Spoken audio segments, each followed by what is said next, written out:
Hi, നമസ്കാരം. ശ്രീ സായി സച്ചരിതം അധ്യായം 35. പരീക്ഷിച്ച് ഫലപ്രദമായി കണ്ടു. കാക്ക മഹാജനിയുടെ സുഹൃത്തും മുതലാളിയും. ബാദ്രയിലെ ഉറക്കമില്ലാത്ത സംഭവം. ബാലപട്ടേൽ നിവാസ്കർ. ഈ അധ്യായവും ഉദിയുടെ മാഹാത്മ്യത്തെ പറ്റി തന്നെ പ്രതിപാദിക്കുന്നു. ഒപ്പം ബാബയെ 2 പ്രാവശ്യം പരീക്ഷിച്ചതിൽ ഫലപ്രദമായി കണ്ടതിനെയും വിവരിക്കുന്നു. മുഖവുര. ആധ്യാത്മിക വിഷയങ്ങളിലും പരിശ്രമങ്ങളിലും ചേരിതിരിവ് പുരോഗമനത്തിന് വലിയ വിഘാതമാണ്. ഭഗവാൻ അരൂപിയാണെന്ന് കൊട്ടിഘോഷിക്കുന്നവർ ദൈവം സ്വരൂപിയാണെന്ന് പറയുന്നത് മിഥ്യയാണെന്നും ഋഷിമാർ വെറും മനുഷ്യനാണെന്നും സമർത്ഥിക്കാൻ ശ്രമിക്കും. അപ്പോൾ ഋഷിമാരുടെ മുന്നിൽ എന്തിന് നമസ്കരിച്ച് ദക്ഷിണ കൊടുക്കണം എന്നാണ് അവരുടെ വാദം. മറ്റേ അഭിപ്രായഗതിക്കാർ പറയും, സ്വന്തം സദ്ഗുരുവെ ഉപേക്ഷിച്ച് മറ്റു ഋഷിമാരെ എന്തിനു വണങ്ങണം എന്ന്. അത്തരം ആക്ഷേപങ്ങൾ സായിബാബയെ പറ്റി മുമ്പും ഇപ്പോഴും കേട്ടുകൊണ്ടിരിക്കുന്നുണ്ട്. ചിലർ പറയും, അവർ ഷിർദിയിൽ പോയപ്പോൾ ബാബ ദക്ഷിണ ചോദിച്ചെന്ന്. ഋഷിമാർ ഇങ്ങനെ പണമുണ്ടാക്കുന്നത് നല്ലതാണോ? അങ്ങനെ ചെയ്താൽ അവർക്ക് ഋഷിത്വം എവിടെ എന്നും മറ്റും. പക്ഷേ പല സംഭവങ്ങളിലും പുച്ഛിക്കാൻ ചെന്ന് പ്രാർത്ഥിക്കാൻ ഇരുന്നതായിട്ടാണ് കണ്ടിട്ടുള്ളത്. അത്തരം 2 സംഭവങ്ങളാണ് താഴെ പറയുന്നത്. കാക്ക മഹാജനിയുടെ സുഹൃത്ത്. കാക്ക മഹാജനിയുടെ ഒരു സുഹൃത്ത് അരൂപ ബ്രഹ്മത്തിൽ വിശ്വസിച്ചിരുന്നത് കൊണ്ട് വിഗ്രഹാരാധന വെറുത്തിരുന്നു. ജിജ്ഞാസ കൊണ്ട് 2 വ്യവസ്ഥകളിന്മേൽ അയാൾ ഷിർദിയിൽ പോവാമെന്ന് കാക്ക മഹാജനിയോട് സമ്മതിച്ചു. 1. ബാബയെ നമസ്കരിക്കില്ല. 2. ദക്ഷിണ കൊടുക്കില്ല. ഈ വ്യവസ്ഥ സ്വീകരിച്ച് കാക്കയും സുഹൃത്തും ഒരു ശനിയാഴ്ച ബോംബെയിൽ നിന്ന് പുറപ്പെട്ട് ഞായറാഴ്ച ഷിർദിയിലെത്തി. അവർ മസ്ജിദിൽ ഒതുക്കു കയറാൻ തുടങ്ങുമ്പോൾ ബാബ പുതിയ ആളോട് "ഓ, സ്വാഗതം സർ" എന്ന് പറഞ്ഞു. ഇങ്ങനെ വിളിച്ചത് പ്രത്യേക ശബ്ദത്തിലായിരുന്നു. അത് അയാളുടെ അച്ഛൻ്റെ ഒച്ചയിലായിരുന്നു. അയാൾ മരിച്ച അച്ഛനെ അനുസ്മരിച്ച് അതീവ സന്തുഷ്ടനായി. ആ ശബ്ദത്തിന് മാസ്മര ശക്തിയാണുണ്ടായിരുന്നത്. അതിശയിച്ച് അയാൾ പറഞ്ഞു, "ഇതെൻ്റെ അച്ഛൻ്റെ ഒച്ചയാണ്." അയാൾ ഉടനെ കയറി ചെന്ന് വ്യവസ്ഥയെല്ലാം മറന്ന് ബാബയുടെ കാൽക്കൽ നമസ്കരിച്ചു. ബാബ 2 പ്രാവശ്യം ദക്ഷിണ ചോദിച്ചു.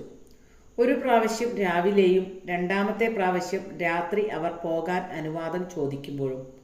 പക്ഷേ കാക്കയോട് മാത്രമേ ചോദിച്ചുള്ളൂ. അയാളുടെ സ്നേഹിതനോട് ചോദിച്ചതേയില്ല. ഇയാൾ കാക്കയോട് ചോദിച്ചു, "നിങ്ങളോട് ബാബ 2 തവണ ദക്ഷിണ ചോദിച്ചു. ഞാൻ ഒപ്പമുണ്ടായിട്ട് എന്നെ എന്താണ് വിട്ടുകളഞ്ഞത്?" കാക്ക ബാബയോട് തന്നെ ചോദിക്കാൻ പറഞ്ഞു. ബാബ അയാൾ എന്താണ് പറയുന്നത് എന്ന് കാക്കയോട് ചോദിച്ചപ്പോൾ അയാൾ തന്നെ ബാബയോട് എന്തെങ്കിലും ദക്ഷിണ തരട്ടെ എന്ന് ചോദിച്ചു. "നിനക്ക് കൊടുക്കാൻ ഇഷ്ടമില്ലാത്തതുകൊണ്ട് നിന്നോട് ചോദിച്ചില്ല. ഇപ്പോൾ കൊടുക്കണമെന്നുണ്ടെങ്കിൽ തരാം" എന്നു മറുപടിയും പറഞ്ഞു.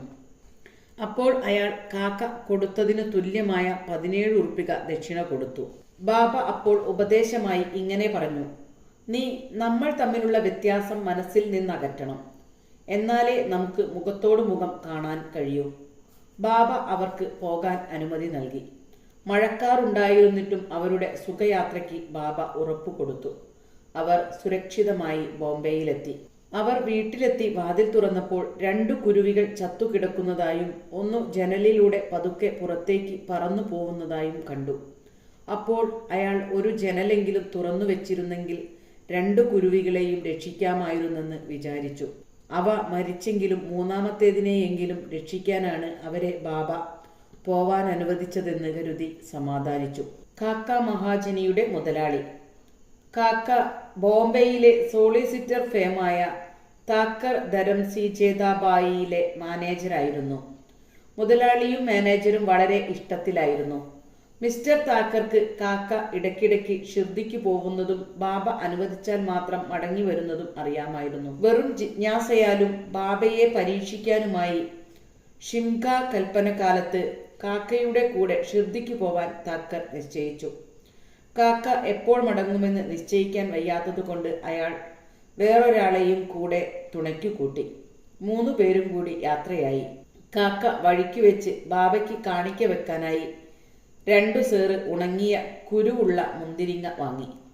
അവർ യഥാസമയം ഷിർദിയിലെത്തി. ദർശനത്തിനായി മസ്ജിദിലേക്ക് പോയി.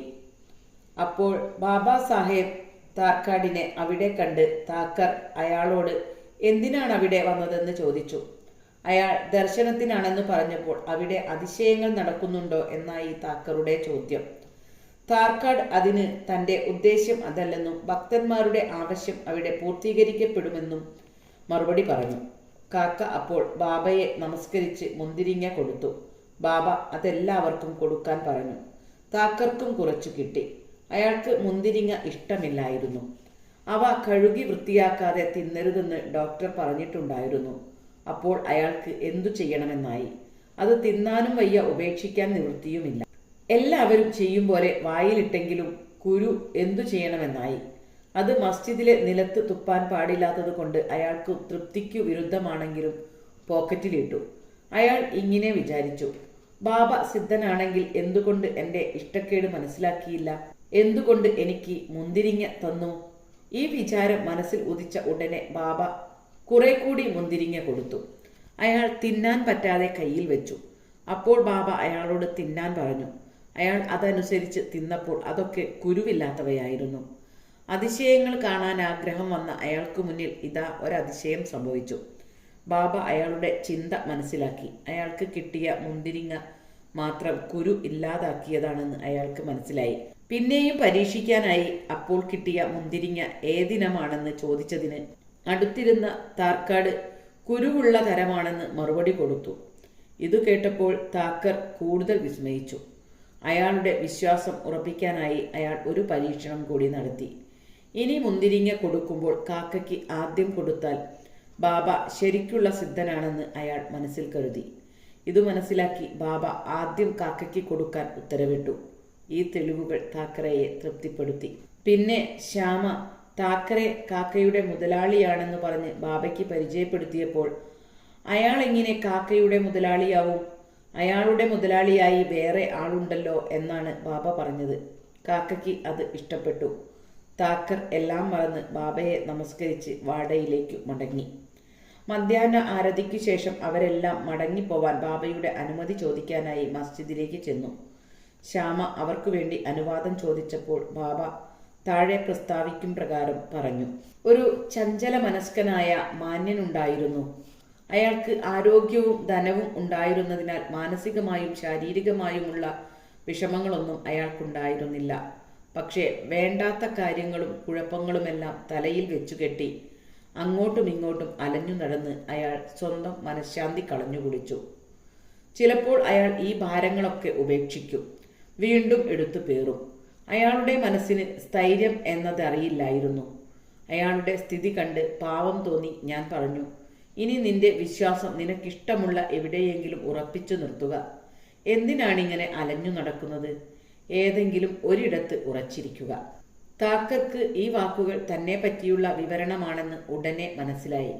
അയാൾക്ക് കാക്കയും തനിക്കൊപ്പം മടങ്ങിപ്പോരണമെന്നുണ്ടായിരുന്നെങ്കിലും അത്ര വേഗം അനുമതി കൊടുക്കുമെന്ന് ധരിച്ചിരുന്നില്ല. ബാബ ഈ ആഗ്രഹം മനസ്സിലാക്കി കാക്കയോടും അയാൾക്കൊപ്പം കൂടെ പൊയ്ക്കൊള്ളാൻ അനുവദിച്ചു. താക്കർക്ക് ബാബ മറ്റുള്ളവരുടെ മനസ്സ് അറിയാൻ കഴിയുന്ന വ്യക്തിയാണെന്നതിന് ഒരു ഉദാഹരണം കൂടിയായി.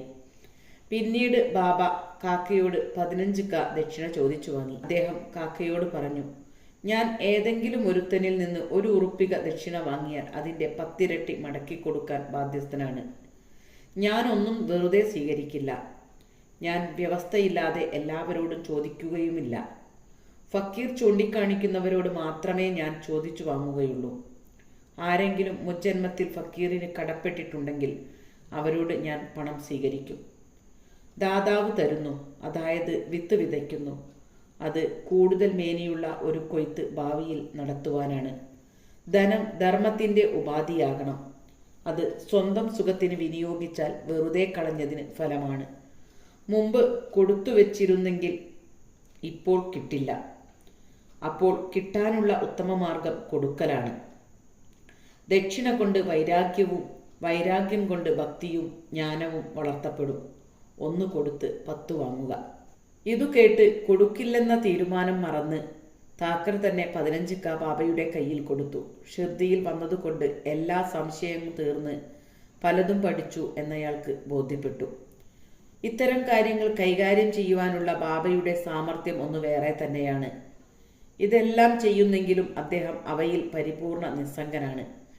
ആരെങ്കിലും നമസ്കരിച്ചാലും ഇല്ലെങ്കിലും, ദക്ഷിണ കൊടുത്താലും ഇല്ലെങ്കിലും അദ്ദേഹത്തിന് ഒരേപോലെയാണ്. ആരോടും അദ്ദേഹം ബഹുമാനക്കുറവ് കാണിക്കില്ല. ആരാധിക്കുന്നത് കൊണ്ട് സന്തോഷമോ അപരാധിക്കുന്നത് കൊണ്ട് സങ്കടമോ ഇല്ല. സുഖദുഃഖാദി ദ്വന്ദ്ങ്ങളെ അദ്ദേഹം ജയിച്ചിരുന്നു. ഉറക്കം വരാത്ത കേസ്. ബാദ്രയിലെ കായസ്ഥ പ്രഭു ഗോത്രത്തിലെ ഒരാൾക്ക് ദീർഘകാലമായി ഉറക്കം വരാത്ത സുഖക്കേടായിരുന്നു. ഉറങ്ങാൻ കിടന്നാൽ അയാളുടെ മരിച്ചുപോയ അച്ഛൻ പ്രത്യക്ഷപ്പെട്ട് കലശലായി ചീത്ത പറയും. ഇത് ഉറക്കം കളഞ്ഞ് രാത്രി മുഴുവൻ വിശ്രമമില്ലാതാക്കി തീർക്കും. എല്ലാ രാത്രിയിലും ഇങ്ങനെ സംഭവിക്കും. അയാൾക്ക് എന്തു വേണമെന്നറിയാതെയായി. ഒരു ദിവസം ഇക്കാര്യം അയാൾ ഒരു ബാബാ ഭക്തനോട് പറഞ്ഞു. അയാൾക്കറിയാവുന്ന ഒരേയൊരു പ്രതിവിധി ഉദിയാണെന്ന് പറഞ്ഞ് കുറച്ച് ഉദി കൊടുത്ത് കിടക്കാൻ പോകുമ്പോൾ നെറ്റിയിൽ തൊടാനും തലയിണക്കടിയിൽ വയ്ക്കാനും പറഞ്ഞു. അയാൾ ഇപ്രകാരം ചെയ്തു നോക്കിയപ്പോൾ യാതൊരു ഉപദ്രവവുമില്ലാതെ സുഖമായി ഉറങ്ങാൻ കഴിഞ്ഞതുകൊണ്ട് സായിയെ സ്മരിച്ചു. പിന്നീട് അയാൾ സായിബാബയുടെ ഒരു പടം കിട്ടിയത് കിടപ്പറയുടെ ചുമരിൽ തൂക്കി ദിവസവും ആരാധിക്കാനും വ്യാഴാഴ്ചകളിൽ മാല ചാർത്തി നൈവേദ്യം പൂജിക്കാനും തുടങ്ങി. പിന്നീട് എല്ലാം ശരിപ്പെട്ടു. മുൻകാലങ്ങളിലെ കഷ്ടതകൾ എല്ലാം അയാൾ വിസ്മരിച്ചു. ബാലാജി പട്ടേൽ നേവാസ്കർ. ഇയാൾ ബാബയുടെ വലിയ ഭക്തനായിരുന്നു. നല്ല രീതിയിൽ നിഷ്കാമ സേവനം ചെയ്തിരുന്നു. ബാബ നിത്യവും സഞ്ചരിക്കാറുള്ള ഷിർദിയിലെ എല്ലാ വഴികളും അയാൾ അടിച്ചുവാരി വൃത്തിയാക്കുമായിരുന്നു. ഇയാൾക്കു ശേഷം ഈ പ്രവൃത്തി രാധാകൃഷ്ണമായി എന്ന സ്ത്രീ ഏറ്റെടുത്തു. അവർക്കു ശേഷം അബ്ദുള്ളയും. ബാലാജി കൊയ്ത്തു കഴിഞ്ഞാൽ മുഴുവൻ ധാന്യവും കൊണ്ടുവന്ന് ബാബയ്ക്ക് കൊടുക്കും. ബാബ അതിൽ നിന്നെന്തു കൊടുക്കുന്നുവോ അത് കൊണ്ടുപോയി അയാളും കുടുംബവും കഴിഞ്ഞുകൂടും. ഇത് അയാൾ ജീവിതാവസാനം വരെ തുടർന്നു. കാലശേഷം അയാളുടെ മകനും ഇപ്രകാരം ചെയ്തു. ഉദിയുടെ ശക്തിയും ഫലവും. ഒരിക്കൽ ബാലാജിയുടെ ശ്രാദ്ധ ദിവസം കുറെ ആൾക്കാരെ ക്ഷണിച്ചു വരുത്തി സദ്യയൊരുക്കി. ഭക്ഷണ സമയത്ത് നോക്കുമ്പോൾ പ്രതീക്ഷിച്ചതിലും 3 ഇരട്ടി ആളുകൾ വന്നിട്ടുണ്ട്. നേവാസ്കരുടെ ഭാര്യ ആകെ കുഴങ്ങി. സദ്യ തികയാതെ വന്നാൽ കുടുംബത്തിന്റെ മാനം പോവുമല്ലോ. അവരുടെ ഭർത്താവിന്റെ അമ്മ അവരെ സമാധാനിപ്പിച്ചുകൊണ്ട്, ഭയപ്പെടേണ്ട, ഇത് നമ്മുടേതല്ല, സായിയുടെ ഭക്ഷണമാണ്. എല്ലാ പാത്രവും തുണി കൊണ്ടടച്ച് അതിൽ കുറേശ്ശെ ഉതി വിതറി തുണി നീക്കാതെ അതിൽ നിന്ന് വിളമ്പുക. സായി നമ്മെ അപമാനത്തിൽ നിന്ന് രക്ഷിക്കും എന്ന് നിർദ്ദേശിച്ചു. അവർ അപ്രകാരം ചെയ്തപ്പോൾ എല്ലാവർക്കും വേണ്ടത്ര വിളമ്പാനും ഉണ്ടായി എന്നു മാത്രമല്ല, ധാരാളം പദാർത്ഥങ്ങൾ ബാക്കിയുമായി. ഗാഢമായി സേവിച്ചാൽ ഫലം അതനുസരിച്ച് കിട്ടും എന്നതും തെളിയിക്കപ്പെട്ടു. സായി സർപ്പരൂപത്തിൽ പ്രത്യക്ഷപ്പെട്ടത്. ഒരിക്കൽ ഷിർദിയിലെ രഘു പട്ടേൽ നീവൈസിലെ ബാലാജി പട്ടേലിന്റെ അടുക്കൽ പോയി. അന്നു രാത്രി ഒരു സർപ്പം തൊഴുത്തിൽ കടന്ന് ഊതുന്നതായി അയാൾ കണ്ടു. കാലികൾ ഭയന്ന് വെപ്രാളം കാട്ടി. എല്ലാവരും ഭയന്നെങ്കിലും ബാലാജി അത് സായിബാബ സർപ്പരൂപത്തിൽ വന്നതാണെന്ന് അനുമാനിച്ചു. തീരെ ഭയപ്പെടാതെ ഒരു കോപ്പ പാൽ കൊണ്ടുവന്ന് വെച്ച് അയാൾ പറഞ്ഞു, ബാബ, എന്തിനാണ് അവിടുന്ന് ഊതി ശബ്ദമുണ്ടാക്കുന്നത്? ഞങ്ങളെ ഭയപ്പെടുത്തലാണോ അവിടുത്തെ ആവശ്യം? ശാന്തനായി ഈ കോപ്പയിലെ പാൽ കുടിച്ചാലും. ഇതു പറഞ്ഞ് അയാൾ യാതൊരു പതർച്ചയുമില്ലാതെ അടുത്തിരുന്നു. മറ്റുള്ളവർ ഭയന്ന് ഇതികർത്തവ്യതാമൂഢരായി. കുറച്ചു സമയത്തിനകം സർപ്പം അപ്രത്യക്ഷമായി. തൊഴുത്തിൽ തിരഞ്ഞിട്ടും അതിനെ കണ്ടില്ല. ബാലാജിക്ക് 2 ഭാര്യമാരും അവരിൽ മക്കളും ഉണ്ടായിരുന്നു. അവർ ഇടയ്ക്കിടെ ഷിർദിയിൽ പോയി ദർശനം ചെയ്തിരുന്നു. അപ്പോൾ ബാബ അവർക്ക് സാരി മുതലായ വസ്ത്രങ്ങൾ കൊടുത്ത് അനുഗ്രഹിച്ചിരുന്നു. ശ്രീ സായിയെ നമിക്കുവിൻ. ലോകശാന്തി ഭവിക്കട്ടെ.